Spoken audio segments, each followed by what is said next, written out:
Syederalun ruangan rawat penderita gangguan kejiwaan di Rumah Sakit Cut Nyak Melabuh, Aceh Barat, Minggu dini hari mengalami kebakaran.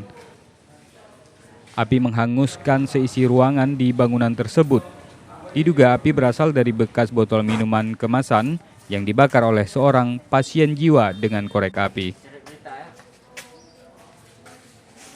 Tidak ada laporan korban jiwa dalam musibah ini, sementara 34 penderita jiwa berhasil dievakuasi.